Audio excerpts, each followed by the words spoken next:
The glow up of turning 50 is a whole thing. Society once told us that our best years are behind us by then. What if turning 50 wasn't the closing of a chapter, but the beginning of a deeper, more meaningful story? Redefining yourself at 50 isn't about chasing more. It's about embracing truth, about honoring your journey, your healing, your joy, choosing peace, walking away from relationships that no longer nourish your spirit, setting boundaries and able to stick to them. Waking up and choosing you, walking in your purpose, returning to passions you had to put on pause. It's about being brave enough to live your life on your own terms. Less hustle, more harmony, and we are rewriting this script. It's yours to define. Hey, beautiful people, welcome back to another episode of Don't Hate Monday, the podcast where we reclaim the beginning of the week with intention, joy, and elevation. I'm your host, Kisei, and today we're kicking off with some serious wisdom, some feel-good vibes, and a reminder that the second act might just be your best one yet. So grab your tea, coffee, or your smoother. Ooh, so this is what I mean about how we had to mess up. So grab your tea, coffee, or smoothie, and let's jump into the glow up of redefining 50.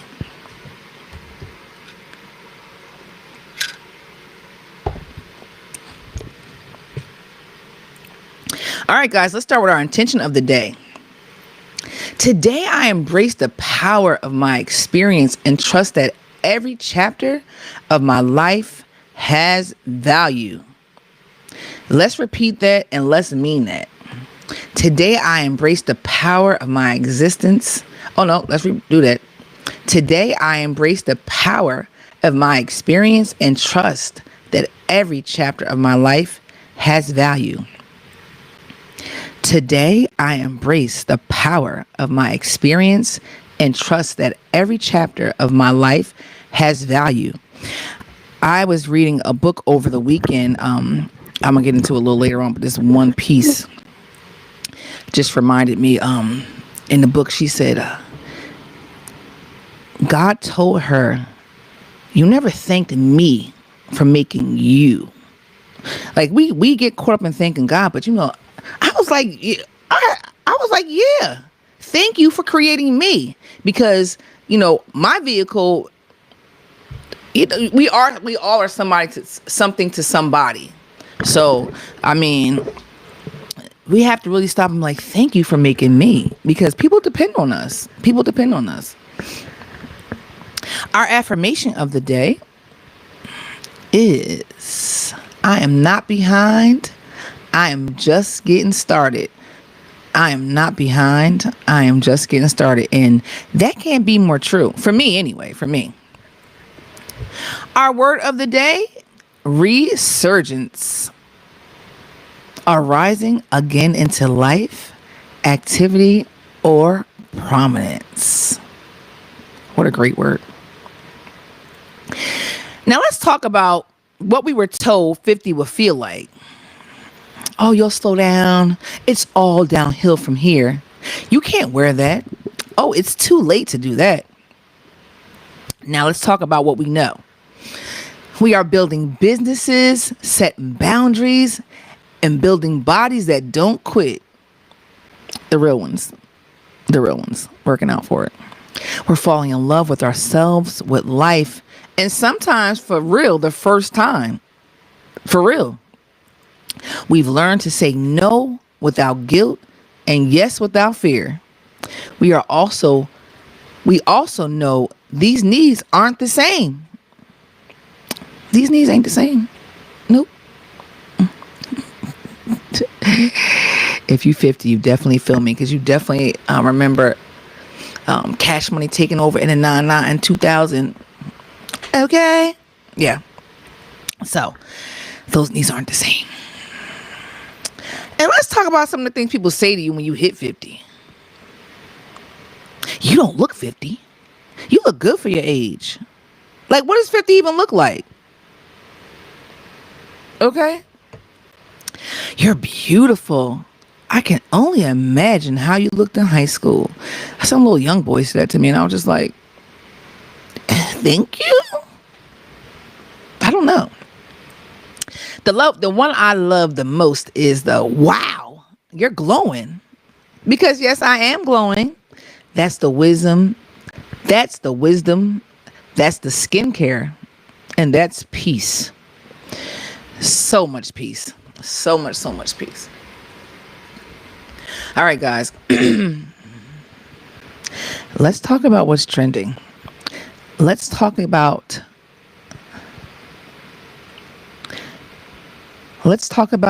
what's trending.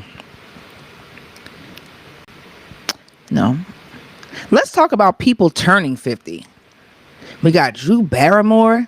The first time I seen Drew, you see right here, is the first time I seen Drew, she was in E.T. And I don't know how old she was. E.T. had to be in like 1980, so she was about 5 or 6, something like that. And then I seen her a Firestarter. Then I seen her in like some cat movie. And she's grown now. She's done so much. And I love Drew so much. Also turning 50 is Michael Bublé. I always thought Michael Bublé was like Frank Sinatra age. I had no idea he was that young. And Tobey Maguire. Can y'all believe Spider-Man is gonna be 50? That blew my mind. I couldn't believe that. Like, what? Yeah, he's gonna be 50. Tiger Woods. I remember when Tiger came out. I remember that. I remember that very well. I remember that like it was yesterday. Then we have Eva Longoria, famous for Stepford Wives. Plenty of things, but Stepford Wives. Then we have Kate Winslet turning 50. The Titanic girl is turning 50. I was watching that not too long ago, and her and Leonardo, they look like children. And they were, in essence, they were. The time goes by so fast. You don't even realize, like, dang, like, I think at this point, the Titanic is at least like 20. Alexa, when did Titanic come out? The film Titanic was released in 1997. Yeah, so that's almost 30 years ago. So they were kids, and they look like it too. They look like it. Let's talk about the things that turn 50. Let's talk about things turning 50. Jaws the movie. Wheel of Fortune. And if this is turning 70, how old is Vanna? Because Vanna still looks great. Also, Saturday Night Live was born in 1975, and Microsoft. So there's some things that we should be proud of in the 50s. Absolutely. And let's talk about celebrity birthdays. We got Russell Crowe today, Jackie Chan, Tony Dorsett, and Bill Bellamy. Happy birthday to them.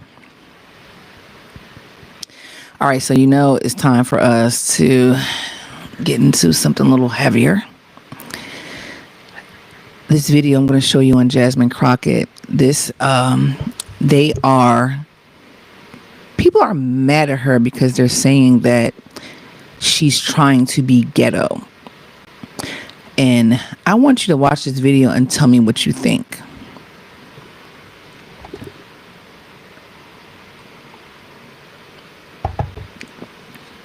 Now, their argument from this video is her code switching. They're saying that's very phony because the one lady said, the lady said, I don't code switch. I'm the same every time I go somewhere. I'm the same.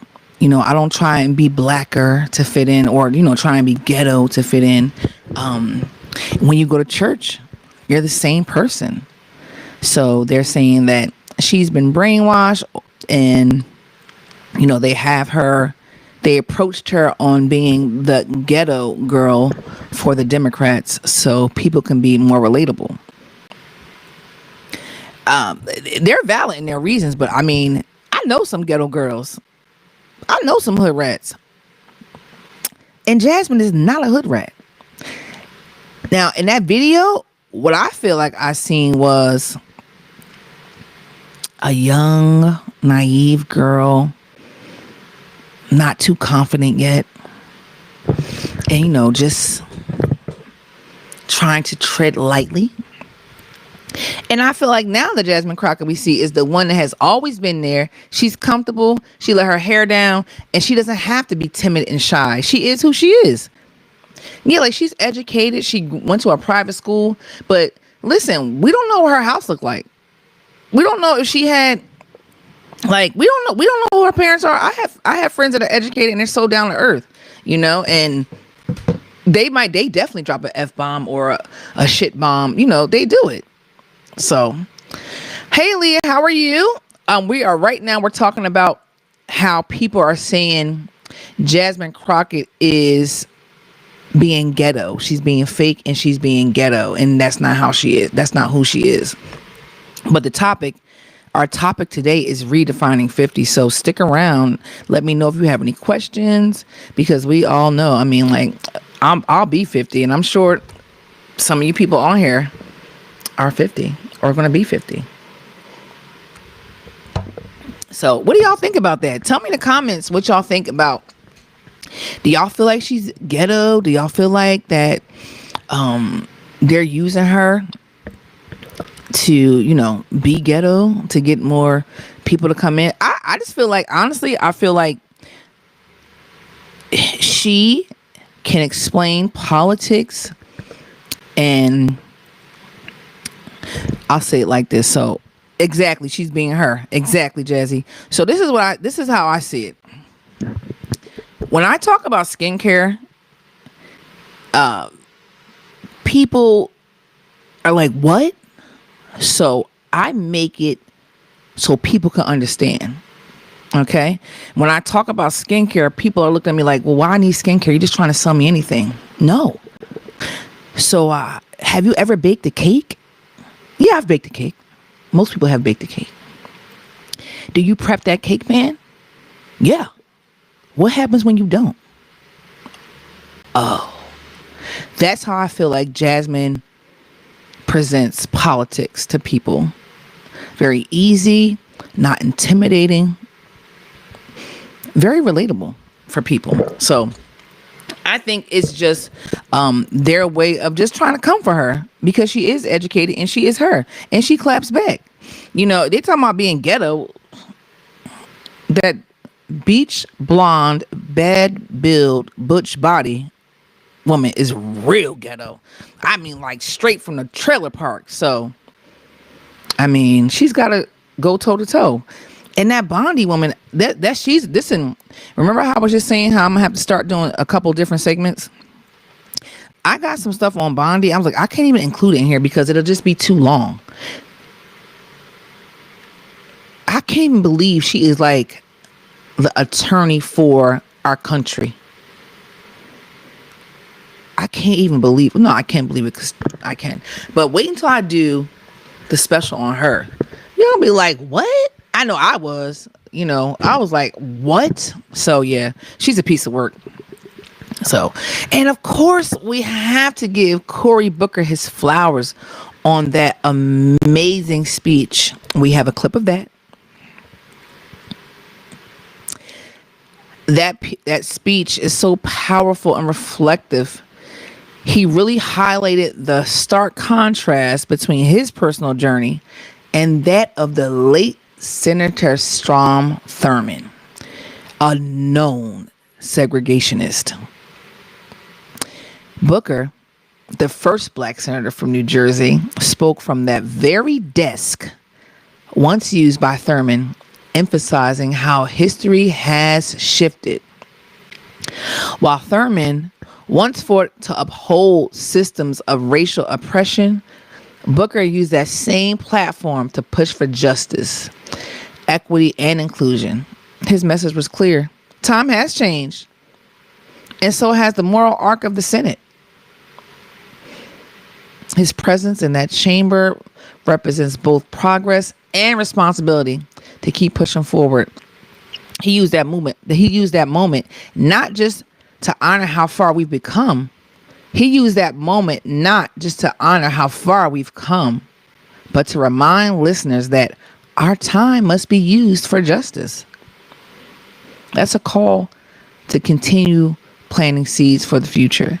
We have to really start taking care of us as a whole, as a culture, which is a really good time for me to plug my Sunday night podcast, We Are Not Okay. I do that with my co-host Nasir, and we have discussions about elevating the culture, coming together. Our last episode last night was about, well, the last two episodes were about grow teams, literally. Now, we all know prices are going up with everything, especially, with the food and stuff like that. And we're wanting to form grow teams, like for instance, Jazzy, you grow what you grow and I grow what I grow, but we don't grow the same things. So we can swap, we can cooperate together, keep our money with each other. So if you guys are interested and getting on a grow team, please let me know. We talked about the first week. We talked about just prepping the soil with compost. And last night, the guy, it's actually one of Nasir's, his classmate his roommate from college, and he showed us a video of his compost outside, how he preps things. We even went over how you should actually plant the seeds, because honey, it was a time I just went and did it, and I was doing it all wrong, killed some things, yeah, but he taught us how to do that. So every Sunday here at 7, we are discussing how we can elevate the culture. Next week, we are definitely going to be talking about Donald Trump and how so many people voted against their own values to vote for this man. And now they're disgusted. Now they're disappointed. Families missing, they're all disappointed. So we're going to be talking about that Sunday. So join us on Sunday. We have to keep planting those seeds for the future. We have to leave something here for these children to look up to, because if we don't, it's going to be scary. It's already scary. It's going to get scarier. I'll be 50. Can you imagine if we don't plant these seeds, what it will look like in 30 years? And let's just be real. I'll be 50. I can remember 30 years ago like it was yesterday. Like yesterday. I can remember childhood like it was yesterday. So we know how fast time goes by, which is why we have to be intentional about talking to these children and planting seeds with them. Yes, Jazzy girl. I also have to spotlight The Handmaid's Tale. All right. Clearly, I'm decades behind, because my first time ever hearing about this movie was when Super Bowl came and SZA came out, and she had the women dressed in red and blue behind her. I can't remember where I was or who I heard make the reference to that, and they said it was from Handmaid's Tale, about currently what's going on. And ever since, I've just been like curious, it's been in the back of my head, like I want to see this. And this past weekend, me and my sister friend, we watched it, and when I tell y'all, it was mind blowing. It was like watching 1985 and 2025, but worse. It's a dystopian novel. It's set in the Republic of Gilead, theocratic and totalitarian society, where women have lost all rights due to widespread of infertility. Okay? Fertile women, called handmaids, are forced to bear children for elite couples. Okay. Now the story follows Offred. She's a handmaid, but she remembers life before Gilead when she had a husband, a daughter, and freedom. So she's navigating through this oppressive world, clinging to small acts of resistance and the hope of escape. Through her eyes, it explores themes of gender oppression, power, religious extremism, and resilience. At once chilling and deeply human, The Handmaid's Tale is a warning about what can happen when freedom is stripped in the name of control.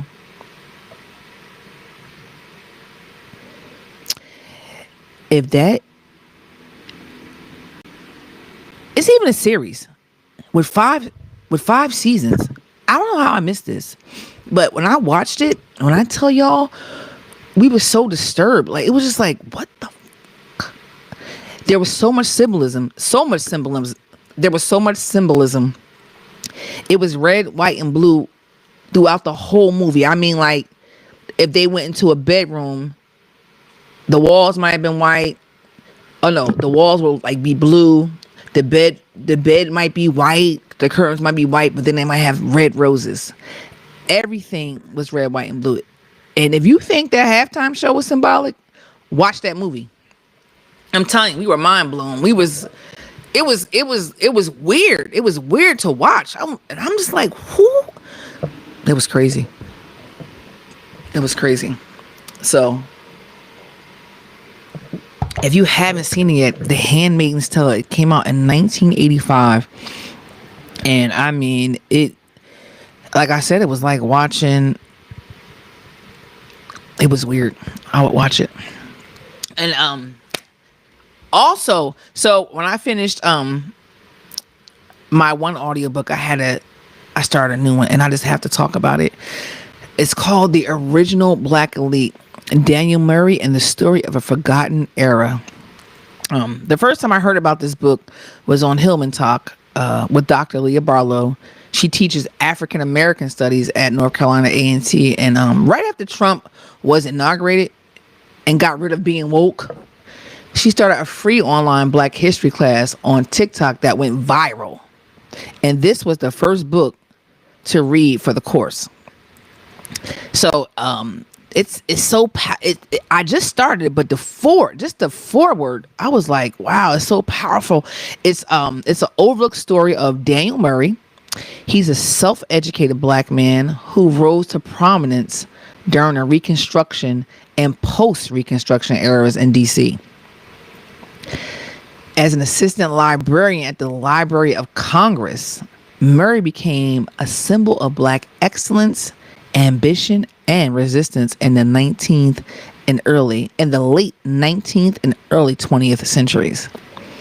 The book follows his life as he built relationships with U.S. presidents, advocated for civil rights, and cultivated an elite Black community rooted in education, culture, and political engagement. He and his peers believed in racial upliftment, that through intellect, etiquette, and achievement, African Americans could challenge white supremacy and claim their rightful place in American society. But Taylor also explores how Jim Crow laws, the racial violence, the systemic exclusion gradually dismantled this early Black aristocracy. Despite their efforts, many of these Black elite figures, Murray included, were erased from mainstream history. Ultimately, the book reclaims the legacy of a generation of Black Americans who fought for dignity, citizenship, and legacy in a time when the country was trying to shut them out. Does that sound familiar? I understand why she wanted us to read that, because that's exactly what's happening right now. Exactly. So I'm like, oh my God, this is DI. Oh, that's a Black Wall Street. Like, you know, It's just it really makes you wonder. It really makes you wonder. All right. All right. So let's talk about something a little lighter. Let's talk about our finance fun fact. Did you know that many women build their strongest financial portfolios after 50? According to Fidelity, women over 50 are among the fastest growing groups of late investors, proving it's never too late to build wealth and wisdom. And I must say that Black women entrepreneurs are the fastest growing business. So, sister, go ahead and start that business if you were worried. Be the fastest growing. You better say that again, Miss Tammy, because we are, what'd you say, where to go? Because we figure it out and start catching up. That's what we do. That's what we're known to do. I mean, like, we make something out of nothing. We always have. And that's what I really feel like they can't stand about us. They can't stand it. They want to be, well, we only serve one purpose to them, and that's to serve them. And they can't stand when we're smart. Why I'm talking about this, I was also watching The Breakfast Club, and I had the honor of meeting this John Hope Bryant guy, and he's the author of Financial Literacy of All. He was a guest on The Breakfast Club. I had never heard of him, of the man, and instantly became fascinated. He has so much wisdom. I downloaded his audiobook immediately to listen to what he had to say, but we have to really, really, really be smart about how we're using our money. All right. He covers the financial dignity, how we feel free when we have money. He emphasizes that financial literacy is more than just knowing about how to budget. It's about reclaiming dignity. He was, talking about the things that we all know better than, like, why do you need 3 cups of Starbucks? Just buy Keurig.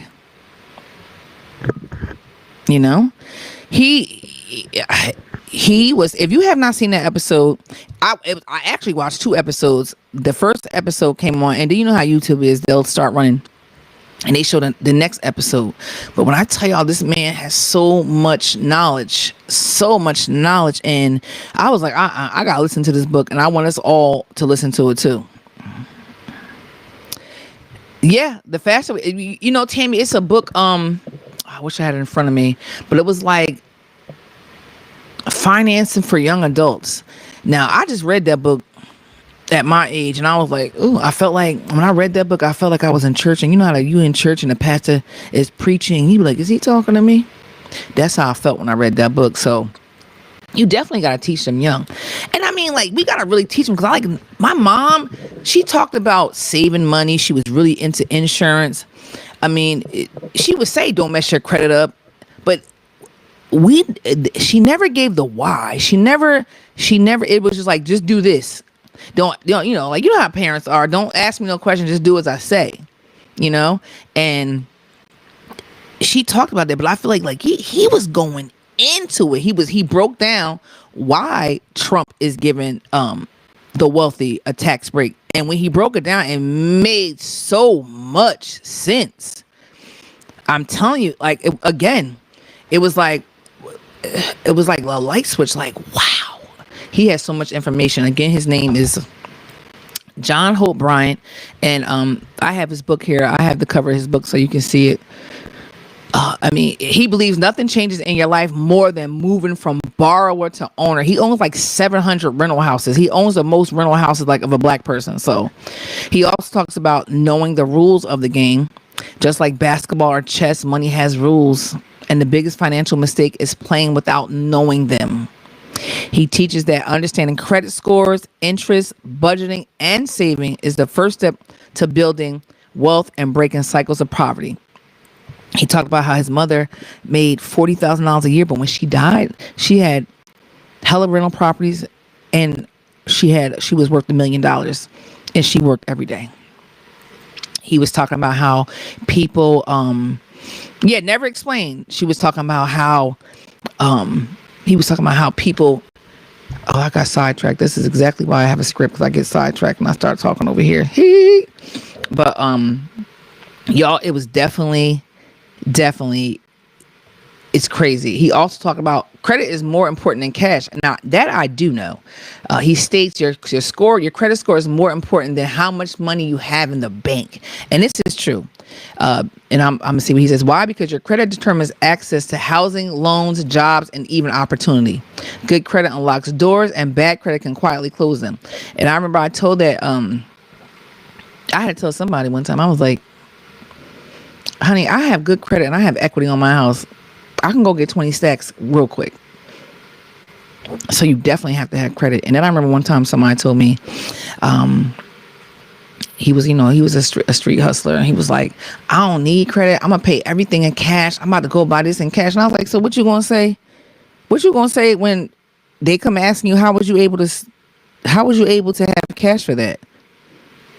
Okay. So what you need to do is wash that money, build your credit, and then do what you're going to do. All right. You got to have your credit. I was talking to my niece yesterday. I said, by any means necessary, do not mess your credit up. And she was saying right now it's messed up, but she's like 22. And I'm like, girl, I had mine messed up too by then. But let the people know, the creditors will work with you. They know you're having a hard time because they're regular people too. They'll work with you, you know? And he also talked about owning something. Wealth is tied to ownership, homes, businesses, stocks. He encourages us to shift from consumer to owner. That means instead of just buying Nike, own Nike stock. Instead of renting forever, plan to buy. Ownership equals long-term power. That was another thing I talked to my niece about. I was like, I gave her a couple of apps that I use to save money. I said, here, just save some money. And, in 5 years, you can buy a condo. Buy your condo. Then you have it there. You can have your equity. You can go do whatever you want, And then I also even told, I got a couple friends who their rent is more than my mortgage. They got apartments, 2-bedroom apartments. They're like $2,500, $3,000. I'm like, what? I got a whole house and I don't pay that much. So don't say you can't, don't say you can't buy. The most I feel about people is fear. And when I tell you it's so many avenues for us to buy, we just got to go look for it. It's just not going to show up. You got to put effort into it. Faith without works is dead. You just can't think something's going to fall down in front of you and it's going to be there. You got to put the effort in. You'd be surprised. Go ahead and Google first time buying whatever. And you'd be surprised at all the stuff that pops up. Now, I was blessed. My mother, she gave us the house. She signed it over to us because she doesn't want to be bothered no more. So we were blessed to be able to have that. But, you still got to be financially literate to keep the home. Because from what I heard, family members didn't think we were going to be able to hold the home down. And you still had to be savvy with keeping it. I know people who have gotten houses and lost it because they just didn't know how to manage the money. And he also talks about teaching the next generation. And Tammy, this is what you were talking about telling your daughter. We got to tell the children. We have to have these uncomfortable conversations with them. We have to. They really got to understand how important these things are. Teach them early about saving, investing, how responsible they need to be with how this can affect their future. I tell the little guys all the time, because I have Albert, Acorn, Stash. It's another Money Rocket. The key for me, this is for me. I have them steal little money from me all over the place. I have this one, if I spend $3.84, it takes the change around. It takes that change and rounds it up. I have another one who takes $10 a week. I have another one who takes $50 every other week for the Roth IRA. I have it all over, but the key for me is taking a little bit of money that I'm not paying attention to. Now, I'll miss if I try and save $150, $200. I'll miss that, and that's not really logical for a working person. All right. So like I said, the key for me is just little money being stolen. and put away. And then you're not even thinking about it. And before you know it, like I've been home for 6 months. I had to go into one of them a couple times and was like, thank God that I had this nest egg, So, and if you start, and I've had them now for a few years. So if you start now, I told my niece, if you start saving this money now, when you hit my age, girl, you got a nice little nest egg, It has to be passed, and we have to absolutely pass the financial knowledge down, just like we pass down those recipes. We gotta pass down the financial knowledge. All right. So our Black History fun fact is about Dorothy Height, a civil rights and women's rights activist. She became the president of the National Council of Negro Women, proving leadership has no expiration date. She led with change and elegance and wisdom. One of her famous quotes: greatness is not measured by what a man or woman accomplishes, but by the opposition they have overcome to reach their goals. Hunty.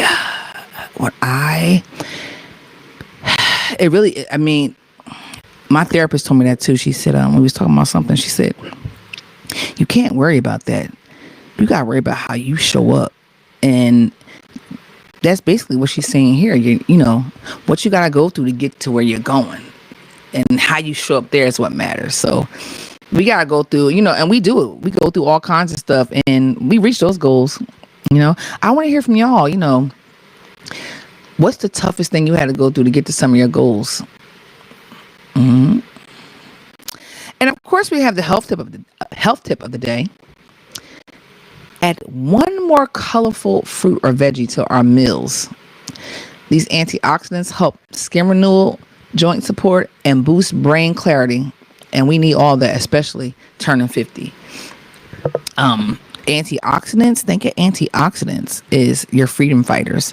So whenever you take antioxidants, put antioxidants on you, like your vitamin C serum, or you eat your orange, those are like freedom fighters. So they're like, no, don't age us, get away from me.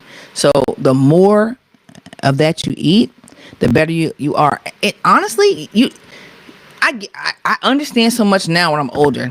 Like, you got to work out. This is the other part. You have to work out. Like, movement is medicine. When I tell people all the time, like, drink water and do yoga, everything will be fine, for real. Because if you drink water is the magic liquid. I don't care what nobody says. Water and green tea with matcha powder. Okay. But you got to take care of the body. You got to eat. You got to eat good. You got to understand that that bad food is not good, and you just don't feel well. You know why it feels good eating? Like, I had to get myself together the other day. I was like, girl, every time you eat this, you getting fatter and fatter for that bikini that you think, well, I ain't wearing no bikini, for that bathing suit you're gonna put on. So talk to yourself and understand that you gotta eat. You gotta eat good. You gotta work out. I was so miserable when I had my first surgery, because the first foot surgery was horrible. Like, I got a whole new foot. I couldn't move. And when I tell you, like after a month of not being able to move, I felt like I aged. Like, my body was aching. It's because I wasn't moving, and my body's not used to that. My body is absolutely not used to not working out for 60 days. Like, what? Never, not ever. We only get one body. So yeah, we only get one. I mean, I feel like that's probably some things that we definitely learn. A lot of things, like, I can remember several times people saying, these are the best years of your life as a kid. These are the best years of your life. Embrace them. Meanwhile, I want to be grown. The dumbest shit ever. That's the dumbest thing I ever said. I want to be grown. For what? And honestly, I only wanted to be grown to go out. And you know what I'm doing? The same shit I had to do when I was staying inside, reading, watching TV. I don't even be like, all that stuff I wanted to get away from when I was a kid. That's exactly what I'm doing now. And then add to paying bills. Like, that was the dumbest thing ever. I tell kids all the time, like, listen, embrace it. All you do is get older. You don't want to get older. You're just going to keep getting older. Take your time. You're never going to be a kid again, but you're going to keep on being an adult. This time only lasts a little bit. Take care of that body. Save your money. and that's it. But you definitely got to work out. I'm telling y'all. Oh my god. Oh my god. So this whole episode is about redefining yourself at 50. So when I decided to do this episode, I asked for 5 women who reinvented themselves at 50. There's Vera Wang, Tina Turner, Julia Childs, and Lisa Price, the owner of Carol's Daughter, and Viola Davis. She was 50 when she got her role in How to Get Away with Murder. And she became the first Black actor to achieve the EGOT status. That's the Emmy, the Grammy, the Oscar, and Tony in her 50s. So, of course, I was like, oh, and I don't really know too much about Viola, other than I love How to Get Away with Murder. I loved it. So I was like, you know what? Let me download her audiobook. And it's called Finding Me, and it's narrated by her. And I'm gonna tell y'all, baby, I don't know what I was expecting, but I absolutely was not expecting that. I mean, one of the things that she says that I love was I was the hero of my own story. That's real, and we gotta definitely believe that we are the hero of our own story. Nobody's gonna come save us. Yes, Tammy, I love that. Same. That's exactly what I do. Once I can't now. I'm only limited to like 20 minutes a day to walk. So 10 minutes down, 10 minutes back, and it can't be like I speed walk or run. No, you can't do that yet, girl. No. So I mean, I'm just grateful to be able to do something. So like I do 2 miles, 1 mile down, 1 mile back, and I do my yoga for real. It's so, oh my God, so necessary. And I do my yoga. I do that. I be wild and I be out there on the sand doing it too. Pilates too. I do Pilates. I have those Pilates bars that I love. I love them. Yeah, those are probably the ones that they kind of knock yoga out the box. I do them both because Pilates is more just muscle training, but yoga is, fat burning, and then your mind, like, oh my God, so good. But anyway, let's talk about this book and why I need to go read it. Okay, first of all, her childhood. Little young Viola, she talks about how she had to grow up in poverty, and not just poverty, extreme poverty. I remember one time she was saying how people say, "Oh, we was broke growing up, but I didn't know it." Like, I'm that person. We were broke growing up. I have no idea. I didn't know that, because we lived in a house. We had our own room. Most of my friends did not. Most of my friends, they didn't have their own room. They stayed in the room with their siblings. It was a lot of people in the house. So I didn't know it was broken, like I said, until I got older. But her trauma was real. She, when I tell you resilience, especially for little Black girls. It was this one part, several parts, but this one part really, really broke my heart. She was saying how, they usually didn't have heat, sometimes no running water, and how they couldn't bathe, and how the bathroom didn't really work. For the most part, they had to use a bucket to flush the toilet, and the rats, her apartment was infested with rats, and they couldn't even wash their clothes. They would lay in the bed, like when they went to bed at night. They would lay in the bed and hear the rats come out the walls and just stay in the bed. If they had to go to the bathroom in the middle of the night, that wasn't happening. They would just sit there and pee on themselves and then get up and go to school. And they didn't have no water to wash. She said they would and type stuff and just go out the door because school was like their outlet. But the one part that she was saying, she was a really good student. And she had this one teacher that she loved. And the one day she was there, she noticed the teacher kept on being away from her, and how she was like, the teacher kept talking to her to the other teacher and like looking at her. And whenever she tried to go over to the teacher would like walk away. So one time she got next to the teacher and was like, hey.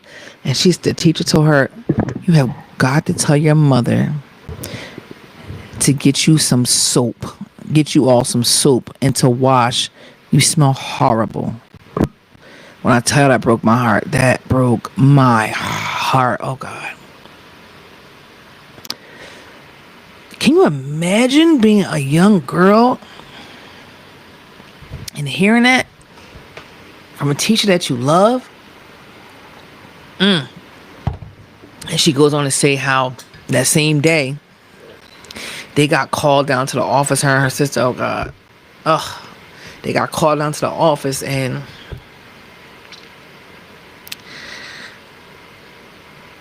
the nurse had to teach them how to wash so they wouldn't smell and what body parts they had to wash.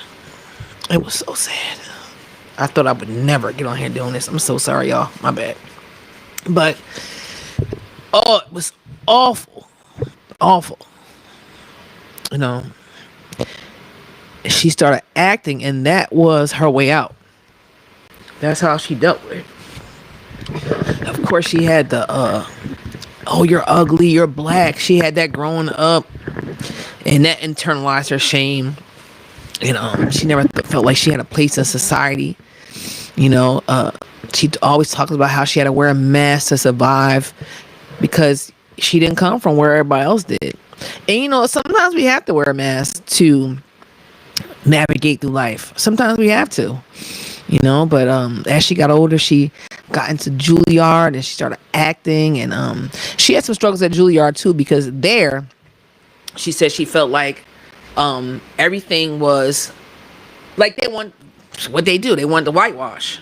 You know, it was like, oh, you know, you need to be interchangeable. And she's like, I'm a black girl with a deep voice. Like, it is what it is, you know? So she had to get through typecasting and the industry's expectations of black women. And she had a few different things, but her career defining moment was Doubt. I never seen that. Fences, I seen that. And then How to Get Away with Murder. So she is just like the epitome of redefining 50, you know, getting through it, growing up, still standing with poise and elegance. I would have never knew any of that about her, and I'm so happy that I listened to that book. You know, she talks about how she had to stand tall in places where, you know, we have to stand tall in places where that weren't built for us. You know, I want to hear from you guys in the comments. Tell me in the comments how you had to stand up in spaces that weren't built for you. As the good old Shirley Chisholm would say, bring a folding chair to the table if they didn't make a chair for you. If they didn't bring a chair for you. You know? Hey, Day. Good morning. How are you? We're talking about redefining 50. You'll be there in a couple years. I'll be there this year. So, and then she talked, of course, she talks about how she had to go to therapy. And at one point, she was saying how the relationship situation wasn't that great, and then one of her friends was like, she was like, I can't find any good men. And one of her friends was like, have you ever checked your own self? And she said it wasn't like, you know, have you ever checked your own self? It was more like, have you ever did some self-evaluation coming from a place of love? And she hadn't, because then she would have to confront that same little girl growing up. Which is why I always say, like, childhood can sometimes be a dangerous place for a child. It really can. And I don't have any kids, but I'm telling y'all, with just what I've been through, I say put your kids in therapy at 10. Because parents, and they don't mean to, our parents will mess us up, and they don't even mean to. They will mess us up with their own ideologies that they were taught that were wrong, and they carried them over, generational curses. And then we start doing things that we thought was right, and you know, and they aren't right. And we grow up with these blockages and these stigmas, and we can't navigate through life. And I just feel like that's how you start seeing, children drinking and doing drugs at a young age, because they just want to escape that. They just want to escape that. And you really, really, really have to, let me fix this thing. You really, really, really need to, talk about therapy, going to therapy, because it's so necessary. And she was one of the, I don't need that. And honey, I'm telling y'all, she absolutely needed that. I'm so happy her friend got her to go. Thanks, Tam. I appreciate that. She found peace in therapy, and her husband, it was so cute how she met her husband. She prayed for him, and he showed up. It was really cute. I would love for y'all. I have Audible, and I just like burning them down. I would love for y'all to go and listen to that book. And she's a narrator, so it's just something different about when I listen to autobiographies all the time, but it's just something different when the author reads the book. And it was a great book. Great book. She adopted her daughter because she talks about how she and I can relate to that too. She talks about how she had fibroids, how she had to have 2 surgeries. I had to have the same thing. At one time she had like 30 of them. Okay, I don't want to keep giving it up. But she really, healing. It's all about the healing and building a life grounded in truth. And again, so many times that we grow up and it's a lie. It's a lie. Because don't you talk about what happened in this house. Today you gotta go out and lie about what happened in the house, because you can't talk about what really happened in the house. And then that becomes a bag for the backpack. I mean, a backpack for your back. And then something else happens. Before you know, you got all these bags. You don't know how to unpack them. So what you do? I'm just going to have a drink and fuck that shit. I'll worry about that later. I'm just going to smoke some weed. And before you know it, your bottle's in. You've elevated from weed to cocaine to crack to ecstasy or whatever. You graduated. And now you're in a place where you can't even get away from. You can't even get out of, because you don't feel like you can. You just don't feel like there's ever a way out of that. So I say start your kids early. Start them early, because if they have, and not only that, like I was talking to my good girlfriend last week, and she found out that her son was getting bullied. So and it has been going on for a while, and he didn't tell her. I also have a friend who was telling me how her granddaughter just out of nowhere started acting up in school. And then she's a good student, and just out of nowhere, she's jumping on a table, hitting the teacher. I said, something's wrong. Oh, they want to put her on medication, of course. No. Something, either she's bored or something happened. But do not medicate that baby. Go have her talk to somebody, and therapists can pull things out of children that we have no idea how to do. That's not our playing field. That's not our assignment. So I would put her, she's only like 5. Put her in therapy. I remember they did that to my godson. Like, he's 30 plus now. He's older now, but he had ADHD, and they medicated him. And he be mummed out. Meanwhile, he was just super smart and bored. Now, when the next godson was bored, it was like he was like the oldest one all over again. And this time they're in a different district, and he's the same way. But they said, oh, we think he just needs to be skipped. They skipped him a grade, and they never had another problem other than little kid problems, but never had another behavioral problem. So you got to really pay attention to these children. And sometimes it's uncomfortable. Sometimes it's uncomfortable. Like I didn't feel good about telling my friend something might happen to that baby. Somebody might touch that baby. That was very uncomfortable. But the reality of it is somebody may have. And so what if she only go to her grandmother's house? Do you know that's where most of the stuff happen? Over grandma's house and auntie house and uncle house? They be the main ones. So let somebody talk to that baby. kids, pay attention. Kids are so pure. Another book I read, it was saying how kids are so pure.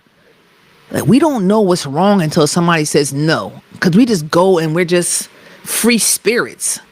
So when you just automatically see some weird stuff with a kid, something happened, and it might be very uncomfortable for you to talk about, but you need to go talk about that, because you want that baby to grow up with a nice, clear mental mind, learning how to unpack those bags in the moment with intention.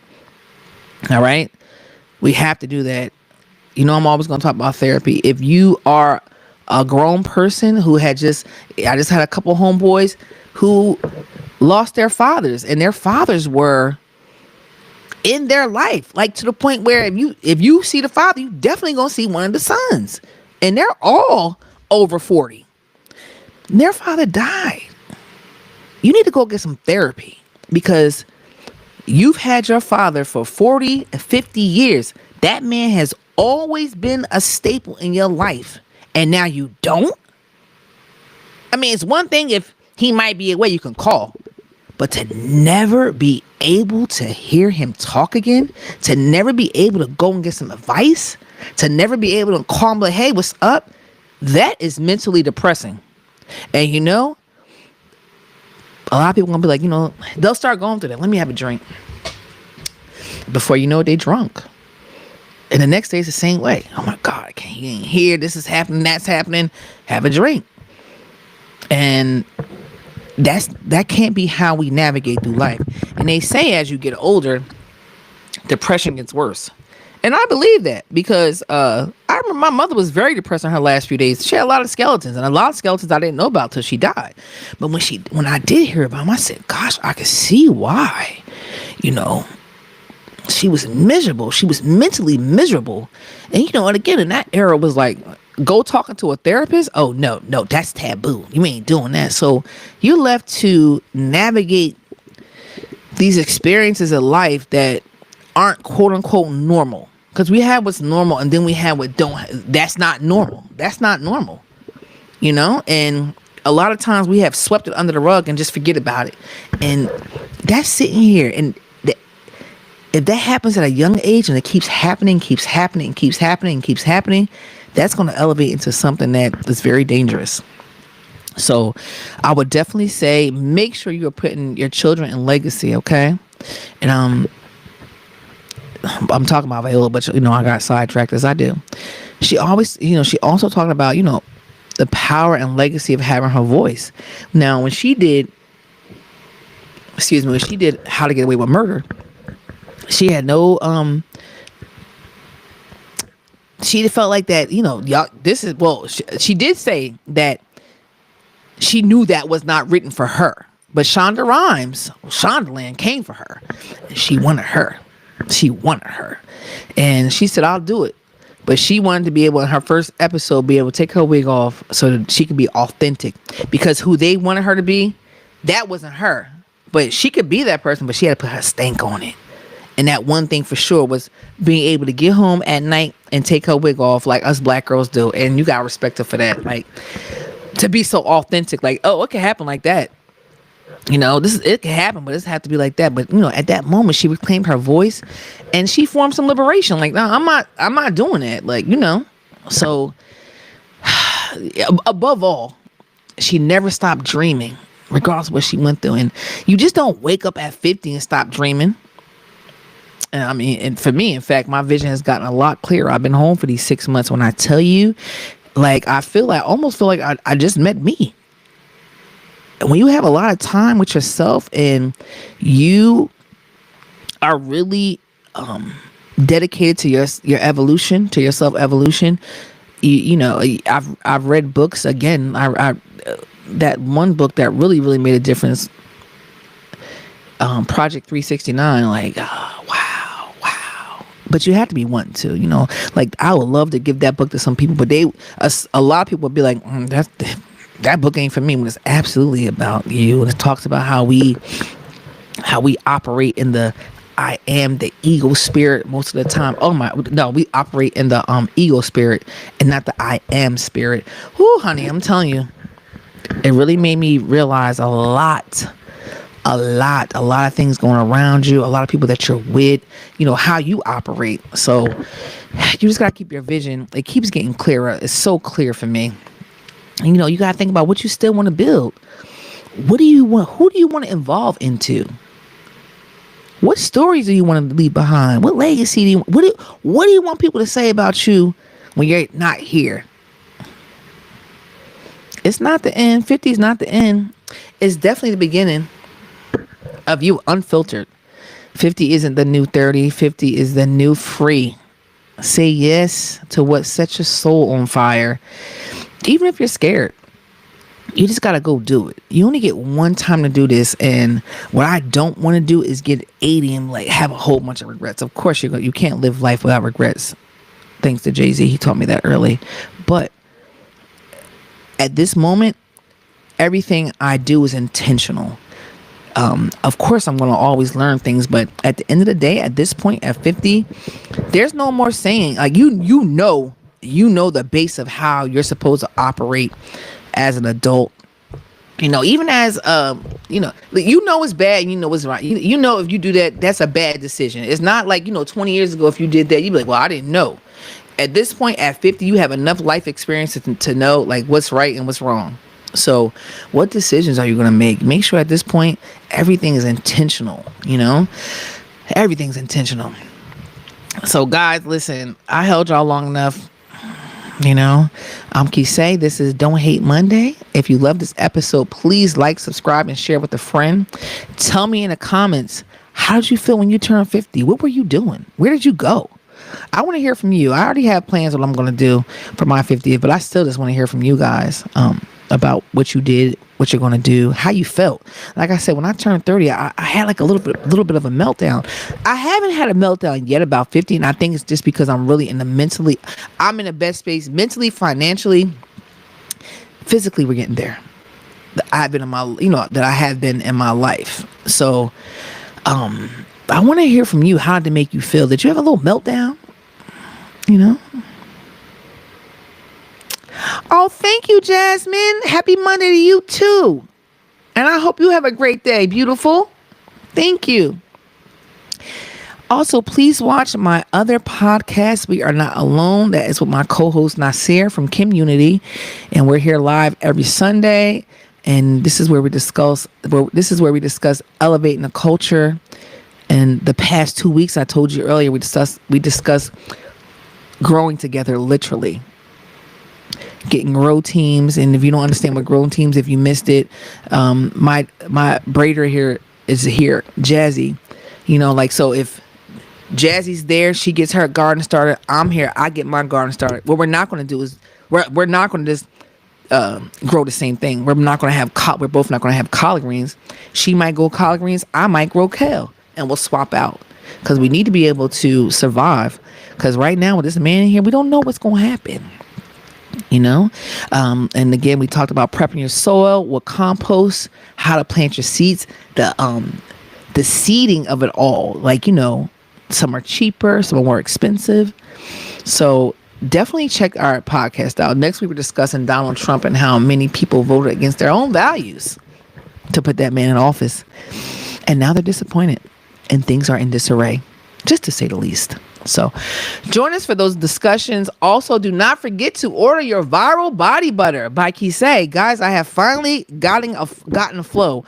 When I tell you, when I first launched this website last week, I wasn't expecting that. And I had to get a flow. So I got a flow now. I had to send some orders out late because I just was not expecting that. But I heard the universe say, don't be surprised when what you ask for shows up. All right. It was a little weird for me though. Of all the orders I got, I only knew one person.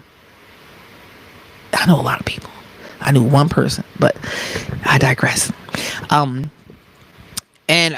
Right now you're receiving $10 off when you buy 3 full-size body butters. I have a few different options for you, a few different discounts, and go over there and get your body butter. You'll be super soft, super soft. But guys, until next time, keep rising, keep evolving, keep glowing, and remember, every Monday is your chance to redefine yourself. I'm Kisei, and peace out. All right, guys, that's over. I appreciate y'all for joining me today. I've been here for a long time. Oh my God, y'all. I'm so sorry. I did not mean to hold y'all that long.